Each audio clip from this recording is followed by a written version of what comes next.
A missing 8-year-old, a janitor with a dark secret, a murder, and a mother's silence. This is the case of Relisha Rudd, a little girl from Washington, D.C., who vanished without a trace back in 2014.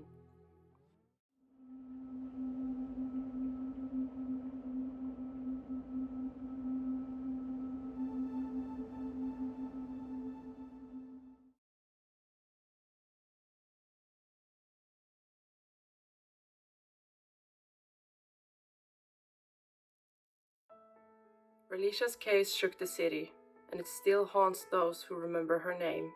But despite the headlines, many don't know how deeply the system failed her, or how close the danger really was.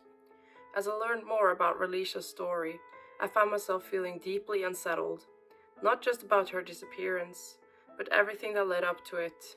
And honestly, I couldn't help but feel heartbroken and conflicted. And I want to be honest with you. Like many others, I find myself questioning the choices of the adults in her life. It's hard not to. As a parent myself, just the thought of my own child going missing is unbearable. I know I would have moved heaven and earth to get them back. But then I have to remember, Relisha's family was living in incredibly difficult circumstances.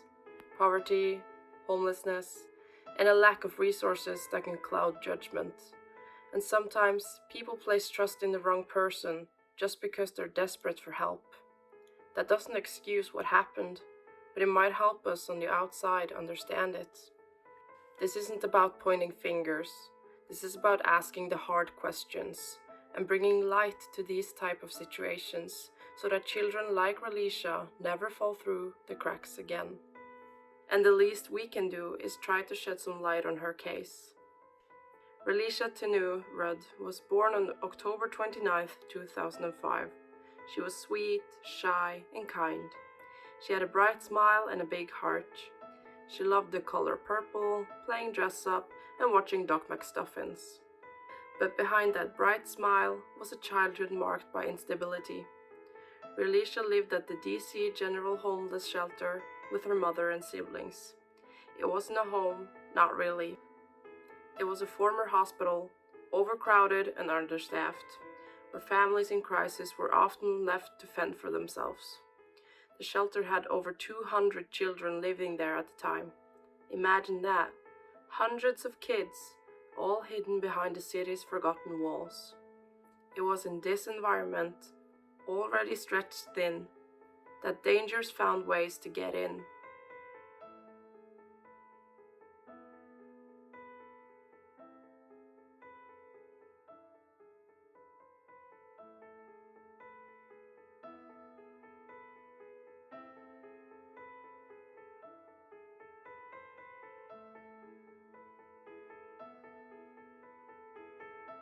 Khalil Tatum was a janitor at the shelter. To some, he seemed friendly and helpful. He brought Relisha toys, money, and even took her to see Disney on Ice. Her mother, Shamika Young, saw him as a generous man, someone her daughter could look up to. But Khalil Tatum wasn't just being kind, he was grooming. Over time, he spent more and more time with Relisha, even taking her overnight unsupervised. He gained the mother's trust, and more disturbingly, no one at the shelter seemed to intervene. No red flags were officially raised, no reports were filed, and the danger just crept closer. But here's what I still don't understand. How did a janitor have the money to do all of this? The expensive gifts, the outings. Was he working alone, or was someone else helping him? Was there more to this than anyone knew? So many questions, yet so little answers. Relisha started missing more and more school in early 2014.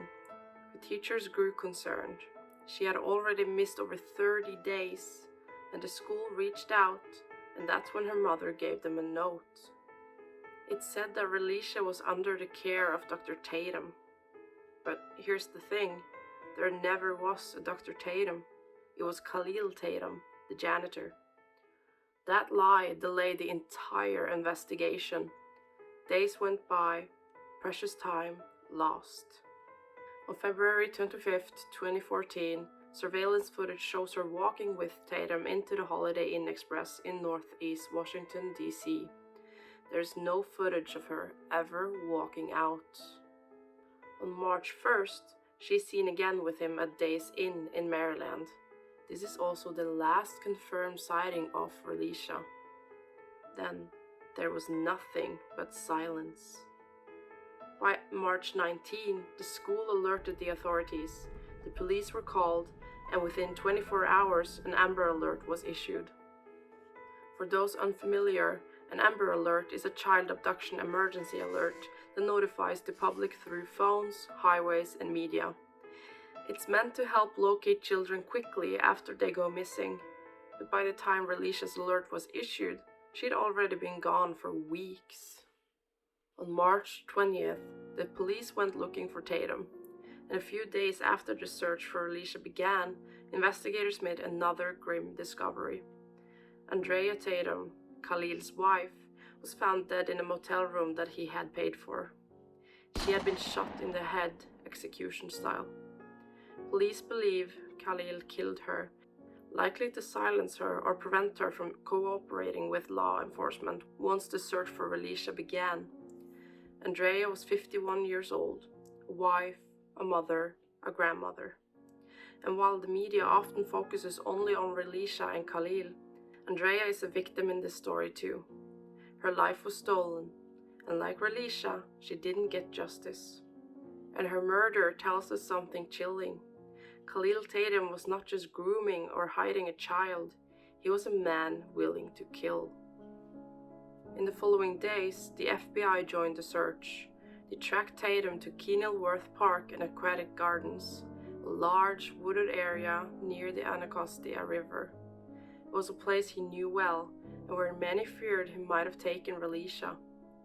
On March 31st, Tatum was found deceased by a self-inflicted gunshot wound, but Relisha was nowhere to be found. And from that moment, in 2014 and up until now, there still has been no trace of her. No body, no confirmed sightings, only silence, and endless aching questions. There are many theories about what may have happened to Relisha. Some believe she was killed by Khalil Tatum. Others think she may have run away and was taken in by someone else. But there's another theory, one that's both terrifying and tragically plausible. The idea that Relisha was trafficked. Just 1 year before Relisha disappeared, another girl was trafficked out of the same DC General Shelter.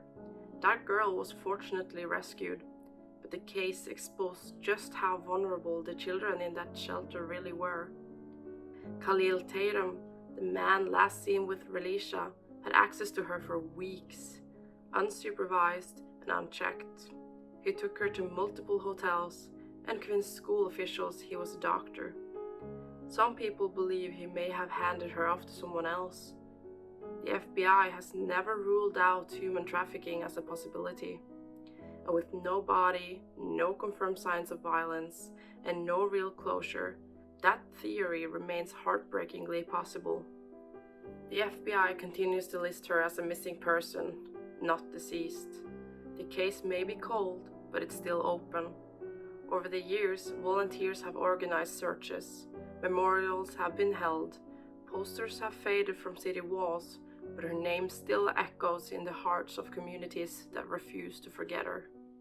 In 2024, 10 years after she vanished, the mayor of DC held a remembrance event, a moment of reflection, but not closure. We still don't know what happened to Relisha. How did she leave that hotel without anyone seeing her? What happened in the days between her last sightings? What did Tatum's wife know, and is that why he killed her? How did a child disappear from the capital of the United States without a trace? These aren't just questions, they are reminders that this story is not over. Relisha deserved a childhood, she deserved safety, but she didn't get either. And while it's easy to point fingers at a mother, at a shelter, at a school, the truth is, a whole system failed her. A web of missed opportunities, unchecked trust, and too many people looking away. But you're here, you're listening, and that matters, because cases like this rely on people refusing to forget. If you know anything about Relisha's disappearance, no matter how small it might seem, please contact the FBI or DC Metropolitan Police. Let her story be heard, let her name be spoken, and above all, let there be justice. I'm the Lone Kiwi. Until next time, stay safe, stay aware, and always remember to stay curious and stay kind.